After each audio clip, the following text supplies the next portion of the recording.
Assalamualaikum warahmatullahi wabarakatuh.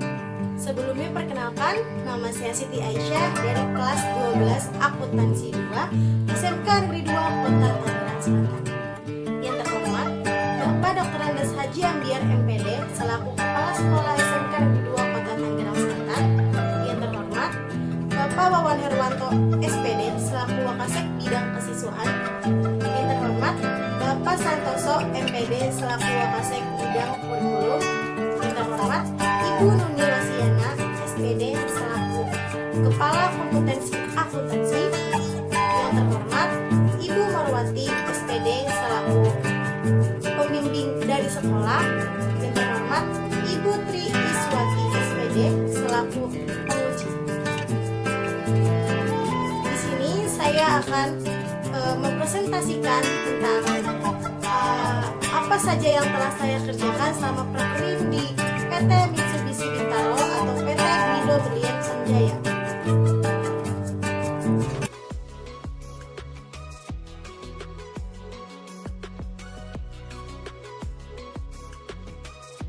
Ini adalah presentasi atau bentuk PowerPoint tentang praktik kerja industri prakerin di Mitsubishi Bintaro.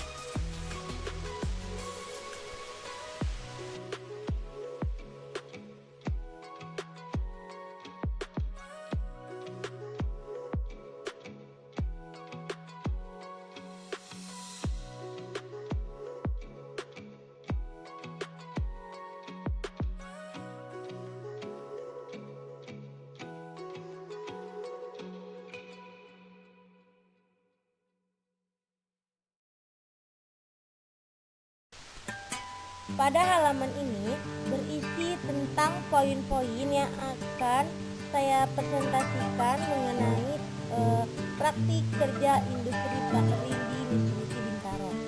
Yang pertama adanya biodata siswa, yang kedua sejarah perusahaan, yang ketiga visi dan misi perusahaan,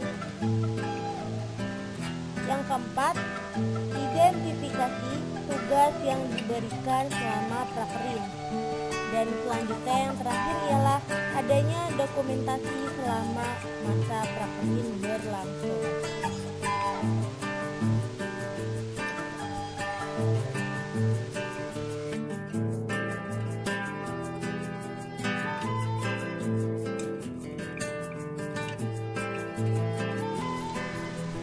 Nah, yang ini adalah tentang halaman yang berisi biodata siswa. Nama siswa Siti Aisyah, tempat tanggal lahir Ciamis 17 April pada tahun 2003, jenis kelaminnya perempuan, agama Islam, nomor teleponnya di 0812 1139 8139. Selanjutnya adalah nomor SISN 0034199038. Yang terakhir adalah alamat sekolah, yaitu di SMK Negeri 2 Kota Tangerang Selatan, Jalan Raya Pondokaren nomor 52.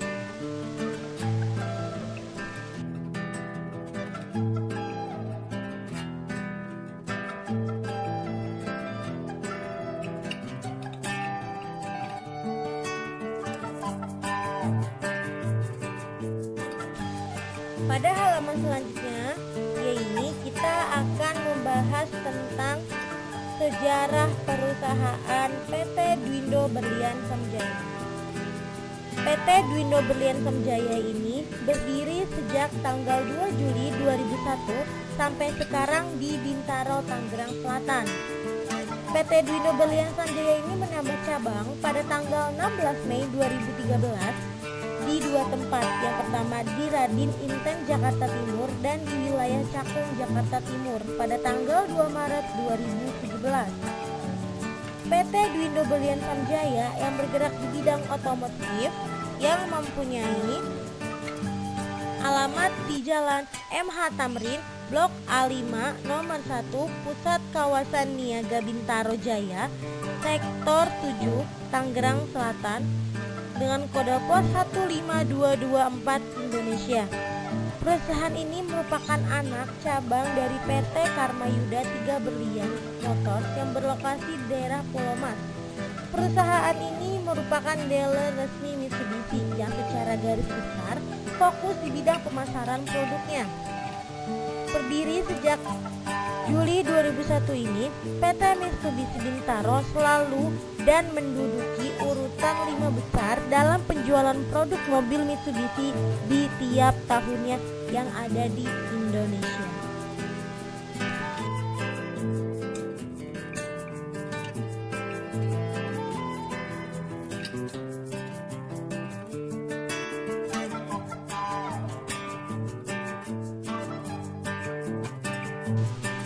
Lalu, pada bagian ini kita akan mempresentasikan atau membacakan tentang visi dan misi perusahaan tersebut.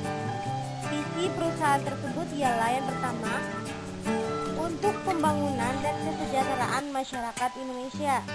Visi yang keduanya, menjadi perusahaan yang mempunyai reputasi yang cukup tinggi. Yang ketiga, menjadi perusahaan penjual mobil Mitsubishi yang terkemuka di dalam negeri. Dan yang terakhir ialah dalam kurun waktu berikutnya sudah mampu memasarkan mobil dengan merek Mitsubishi yang menguasai angka penjualan semua segmen pasar. Dan selanjutnya adalah misi dari perusahaan tersebut. Misi yang pertama ialah menjadi perusahaan yang paling menguntungkan dalam kalangan industri yang sama. Yang kedua, menghasilkan keuntungan yang cukup memuaskan bagi stakeholder dan kesejahteraan yang baik bagi seluruh karyawan, serta memperlakukan seluruh karyawan dengan cara yang adil dan terhormat. Yang selanjutnya adalah menjadi perusahaan yang kuat dan bertumbuh serta siap untuk menghadapi persaingan regional maupun global yang terjadi.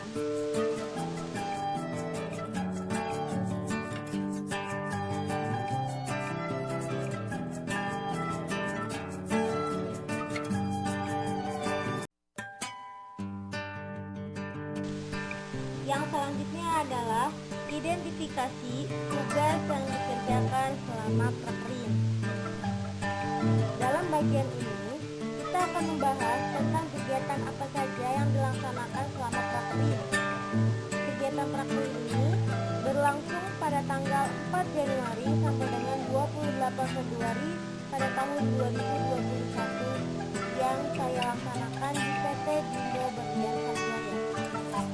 Tugas yang pertama ialah yang pertama membuat ID card, yang kedua pemisahan form delivery order, yang ketiga menulis jadwal booking service, yang keempat membuat nomor antrian servis dan booking service, yang kelima mengerjakan laporan bulanan surat ulang tahun untuk customer, yang keenam mengerjakan laporan bulan STNK habis customer, yang ketujuh mengerjakan SMS blast customer bulanan ataupun pengaktifan GPS runner, yang kedelapan melakukan pengambilan data kendaraan PDI, yang kesembilan penginputan web survey sales, dan yang ke-10 melakukan pengetikan monitoring di Windows Vista 1.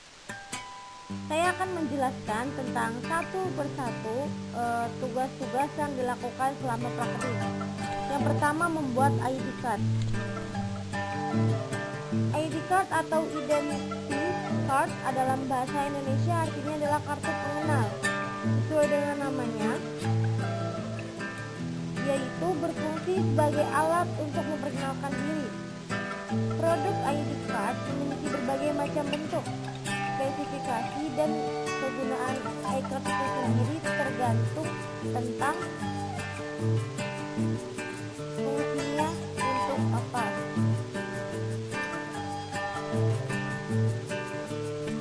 Selanjutnya, apa saja sih manfaat dari ID card ini?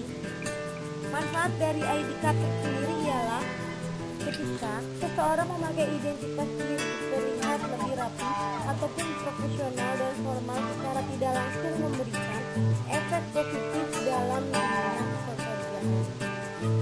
Dan itu selanjutnya adalah manfaat ataupun tamu, maka semua karyawan perusahaan memakai tanda pengenal dapat membuat semua karyawan terlihat lebih profesional dan pandangan untuk perusahaan lebih meyakinkan lagi. Lalu, ada lagi manfaat yang lainnya, yaitu jika ada tamu yang datang dan meminta bantuan, akan lebih mudah untuk meminta bantuannya karena seluruh karyawan sudah memiliki identitas diri yang berisi namanya, foto, dan bagian divisinya masing-masing tentunya. Dan selanjutnya adalah dengan adanya tanda pengenal ini, tidak semua orang dapat masuk tempat kerja ataupun perusahaan tersebut secara sembarangan, sehingga meminimalisir ataupun mencegah non-anggota dapat masuk sebagai penyusup perusahaan. Dan yang kedua ialah tentang pemisahan from order delivery. Delivery order adalah dokumen wajib yang dikirim oleh pihak pemilik barang ataupun penjual kepada pembeli. Dalam beberapa kasusnya, pihak penjual juga menyertakan pihak ketiga, yaitu jasa ekspedisi, untuk mengirimkan barangnya. Biasanya hal ini dilakukan karena keberadaan pembeli yang terlalu jauh ataupun kuantitas dari produk yang terlalu banyak. Pada awalnya, proses ini bermula dari sebuah kebutuhan pelanggan. Namun, setelah permintaan proposal atau permintaan penawaran disetujui, produk akan dikirimkan. Pada proses inilah, pihak penjual akan menyisipkan surat jalan sebagai bukti adanya barang yang dikeluarkan dari dalam gudang, sehingga laporan stok nantinya akan berkurang. Dan dilakukannya pemisahan itu guna mempermudah proses pelaporan stok nantinya. Dan yang kedua ialah menulis jadwal booking service. Menulis jadwal booking service adalah sebuah layanan yang memberikan kemudahan customer untuk mengatur waktu kedatangan servis ke bengkel review, sehingga dapat mempersingkat waktu dari antrian yang cukup panjang. Hal ini tentunya akan mempermudah para customer dalam mengatur jadwal kunjungan servis ke bengkel review sesuai dengan kebutuhannya. Kelebihan lain dari layanan booking service ini adalah jaringan resmi, cabang dan dealer akan memberikan prioritas pengerjaan perawatan dan perbaikan kendaraan customer sesuai dengan kesepakatan waktu datang yang telah diatur dengan petugas bengkel tanpa menunggu antrian lama. Meskipun begitu, ada beberapa hal khusus yang perlu diperhatikan dalam booking service. Yang pertama, booking service dapat dilakukan setiap saat, tetapi atas persetujuan untuk diterima di waktu yang diinginkan customer tergantung kepada kapasitas dan kepadatan bengkel resmi tersebut. Dan gunanya menulis jadwal booking service di papan booking itu berguna untuk memberi informasi kepada para customer ataupun para pegawai yang berada pada bidang servis mengenai jadwal booking service yang telah terjadwal, sehingga petugas bengkel pun akan mengerjakan kendaraan customer sesuai dengan jadwal yang telah terdaftar. Selanjutnya adalah membuat nomor antrian servis dan booking service. Nomor antrian ini biasanya digunakan oleh para customer sebagai bentuk antrian atau nomor urutan dalam pengerjaan mobil ataupun kendaraan para customer tersebut. Dan dengan adanya nomor antrian servis ataupun booking service ini, para customer ini dapat mengantri sesuai dengan nomor antrian yang telah diberikan oleh pihak Mitsubishi sesuai dengan jadwal servis maupun booking service yang telah tercantum tadi. Yang selanjutnya adalah tentang mengerjakan laporan bulanan ulang tahun untuk customer. Dalam sebuah bisnis, mengirim surat ulang tahun kepada pelanggan adalah cara yang menarik untuk meningkatkan loyalitas dan mendapatkan penjualan. Pihak perusahaan dapat menjadikan momen ulang tahun pelanggan ini sebagai cara untuk untuk mendekatkan diri kepada mereka dan menawarkan diskon spesial ulang tahun seperti voucher gratis, free cereal, dan sebagainya. Surat ulang tahun merupakan email ataupun automation yang dikirim pada hari ulang tahun pelanggan. Pesan dalam email tersebut biasanya berisi tentang ucapan selamat ulang tahun dan pemberian kesempatan untuk mendapatkan reward istimewa yang dirancang untuk meningkatkan retensi pelanggan. Selain itu juga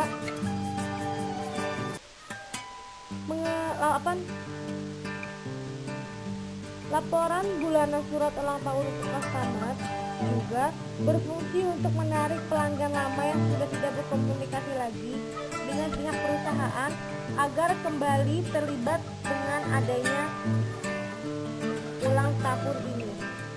Maka birthday email harus dirancang dengan lebih ramah, hangat, dan menyenangkan sehingga membuat para customer menjadi lebih senang. Selanjutnya adalah tentang mengerjakan laporan bulanan STNK habis customer.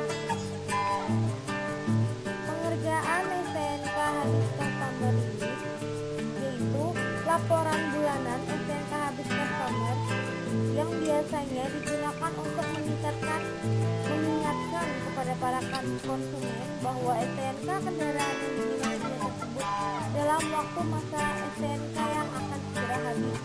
Oleh karena itu, pihak perusahaan akan mengirimkan berupa surat kepada para konsumen guna mengingatkan bahwa masa STNK kendaraan mereka akan segera habis.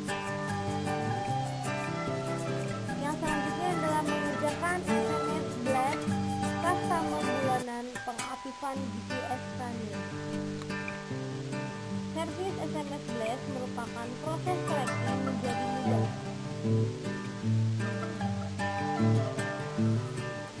SMS blast juga memungkinkan kita untuk langsung mengetahui tracking dari pesanan yang disampaikan, apakah pesan tersebut terkirim, gagal, ataupun bahkan pending. Adanya laporan mengenai status pesan akan memudahkan kita dalam mengetahui penyebaran pesan yang telah berhasil diterima oleh para konsumen tersebut. Tingkat efektivitas sebuah pesan juga bisa terlihat melalui laporan tersebut. Perusahaan pun dapat langsung memutuskan tindakan apa yang selanjutnya dapat dipilih dalam menangani laporan tersebut. Kemudahan proses tracking ini tidak akan kamu dapatkan apabila melakukan penyebaran promosi menggunakan cara konvensional seperti melalui selembaran. SMS blast ini juga merupakan solusi marketing murah dan ramah lingkungan dibandingkan dengan promosi menggunakan brosur ataupun pamflet. Penggunaan SMS blast tentunya lebih murah. Pasalnya, media promosi cetak membutuhkan biaya tambahan untuk mempersiapkan media dari promosi itu sendiri. Berbeda dengan blast ataupun SMS blast yang hanya menggunakan bantuan teknologi saja.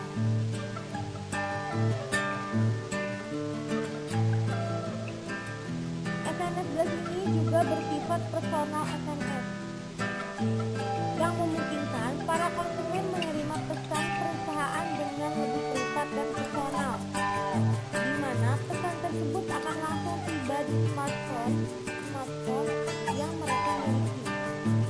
Pesan yang bersifat personal tentunya akan membuat konsumen memilih untuk menaruh perhatian yang lebih. Mereka pun merasa pesan yang diberikan oleh perusahaan memang ditujukan untuk mereka. Perasaan yang dimiliki para konsumen akan berbeda dibandingkan apabila mereka mendapatkan pesan yang bersifat umum. Dan selanjutnya adalah melakukan penginputan web to pay sales. Web to pay sales merupakan suatu web untuk mengetahui survei kepuasan customer terhadap dealer resmi perusahaan tersebut.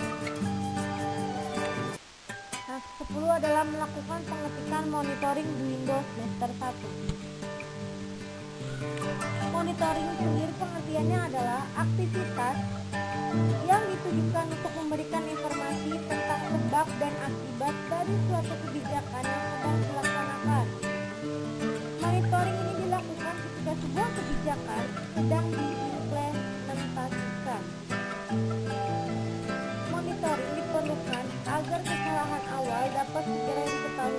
dapat ditindak perbaikan sehingga mengurangi resiko yang lebih besar. Tujuan monitoring tes sendiri adalah menjaga agar kebijakan yang sedang diimplementasikan sesuai dengan tujuan dan sasarannya. Yang kedua, menemukan kesalahan sedini mungkin sehingga mengurangi resiko yang lebih besar. Dan yang terakhir adalah melakukan tindakan modifikasi terhadap kebijakan apabila hasil monitoring mengharuskan untuk melakukan hal tersebut. Nah, adapun kendala yang terjadi selama pelaksanaan rakrin. Yang pertama,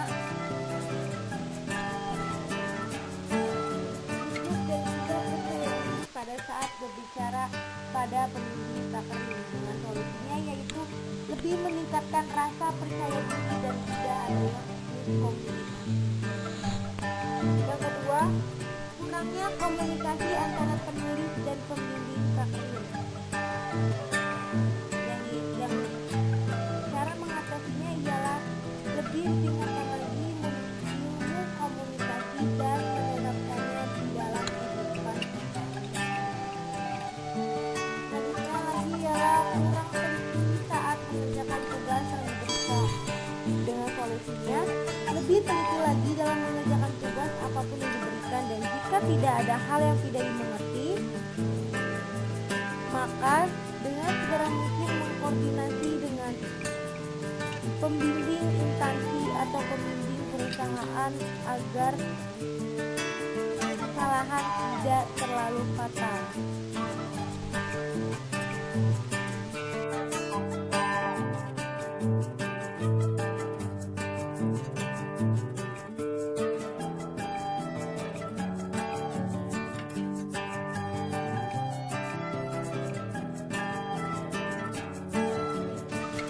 Selanjutnya adalah dokumentasi.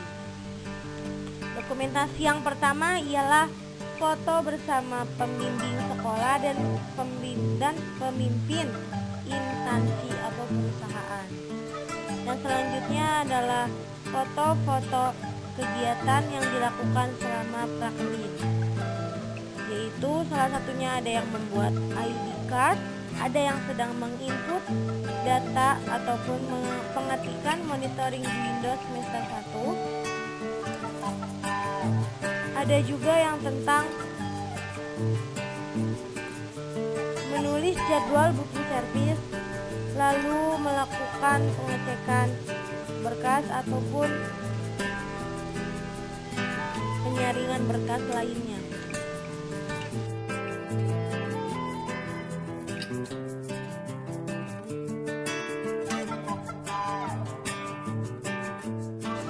Pada bab ini atau pada slide ini akan membahas tentang kesimpulan yang telah didapatkan.